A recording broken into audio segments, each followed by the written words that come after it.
Actually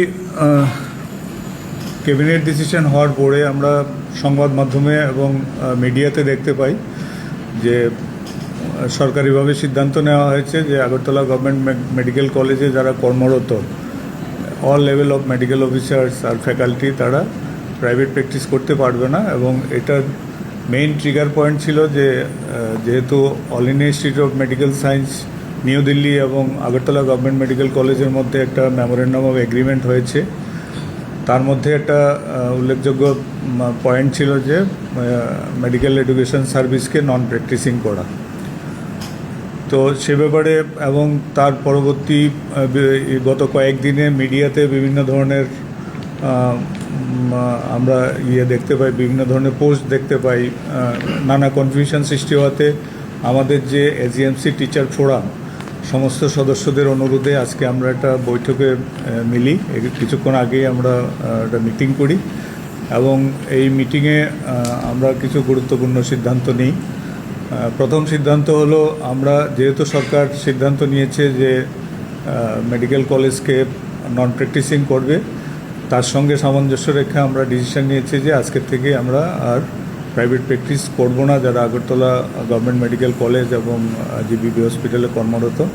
কিন্তু তার সঙ্গে আমরা কিছু কিছু ব্যাপারে আমরা সহমত পোষণ করি না, কারণ মাননীয় মুখ্যমন্ত্রী এবং স্বাস্থ্য সচিবের সঙ্গে আমাদের যে বৈঠক হয়েছিল সেই বৈঠকে আমরা ATZDA all Tripura government doctors association এবং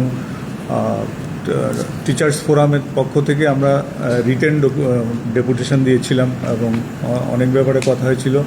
তো সেখানে আমাদের বলা হয়েছিল যে আমরা যে দাবিগুলো রেখেছি এই দাবিগুলোর মধ্যে 1 নম্বর দাবি ছিল আমাদের যে service rule, Tripura medical education service rule last amend হয়েছিল 2010 সালে। লাস্ট 15 ইয়ার্সে আমাদের কোনো সার্ভিস রুল অ্যামেন্ডমেন্ট নেই, তো যার ফলে কোনো প্রমোশন নেই। তো যেভাবে আছে ওইভাবেই আছে, বিভিন্ন ধরনের ডেজিগনেশন দিয়ে জাস্ট এমসিআইয়ের এনএমসির রিকগনিশনের জন্য যা যা করার সেগুলো করা হচ্ছিল। তো আমাদের 1 নম্বর দাবি ছিল যে নন প্র্যাকটিসিং করার আগে যে 1 নম্বর হচ্ছে মেডিকেল এডুকেশন সার্ভিস রুলকে ইমপ্লিমেন্ট করা। নাম্বার 2 আমাদের রিকোয়েস্ট ছিল যে আমরা যারা যে ইনিশিয়াল স্যালারি, যে একজন অ্যাসিস্ট্যান্ট প্রফেসর এই কলেজে ঢুকলে তার ইনিশিয়াল স্যালারি হচ্ছে মাত্র 68,000 টাকা। তো সেটা যে কোনো মেডিকেল কলেজের জুনিয়র রেসিডেন্টরা প্রায় 70,000 থেকে 80,000 টাকার উপরে।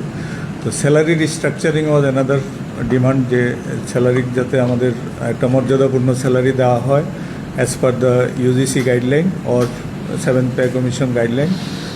থার্ড আমাদের ছিল যে এনপিএ নন প্র্যাকটিসিং অ্যালাউন্স, যেটা 20% গভর্নমেন্ট ডিসিশন নিয়েছিল, সেই ডিসিশনকে সেই এনপিএ যাতে আমাদের বেসিকের সঙ্গে যুক্ত করে বেসিকে আমাদের ডিএ কম্পিটিশন যাতে ইনক্লুড করা হয়।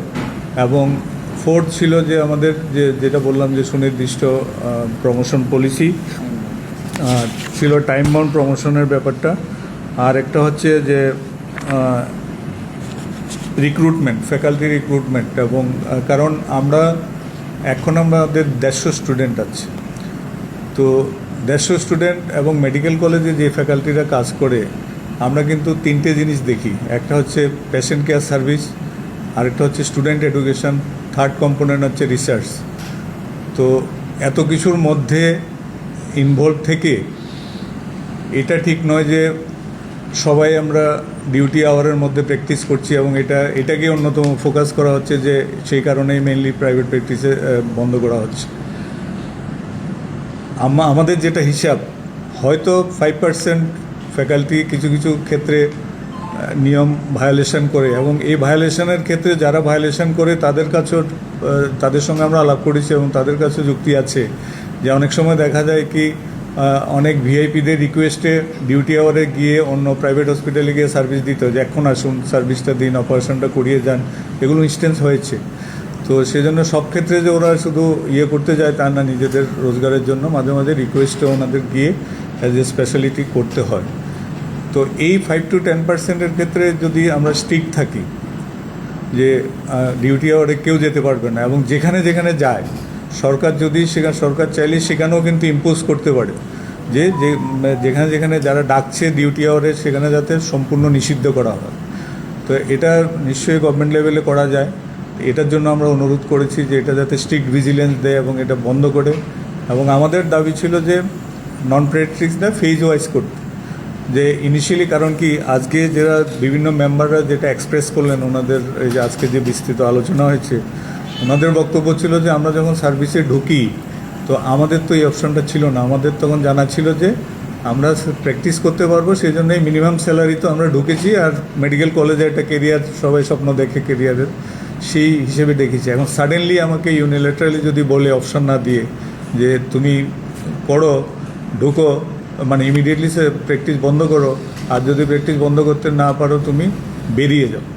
তো এই যে ব্ল্যাঙ্কেট, আমরা দুটি প্রেস কনফারেন্সে আমরা দেখেছি যে ডক্টরদের এইভাবে বলা হচ্ছে, যারা আজকে 20 বছর ধরে এই মেডিকেল কলেজে ফিজিক্যাল লেবারও দিয়েছে, মেন্টাল না শুধু ফিজিক্যাল লেবারও দিয়েছে, আজকে শুধু একটু প্রাইভেট প্র্যাকটিসের এই দিয়ে এত বড় ধমকি দেওয়া যে পছন্দ না হলে রেজিগনেশন দিয়ে বেরিয়ে যেতে পারো, এটা ভালোভাবে নেয়নি সবাই। কারণ এটা ডিমিনিং ফর এ ডক্টর, আমাদের এটা সম্মানে আঘাত করে। যে দুটো প্রশ্ন থাকবে।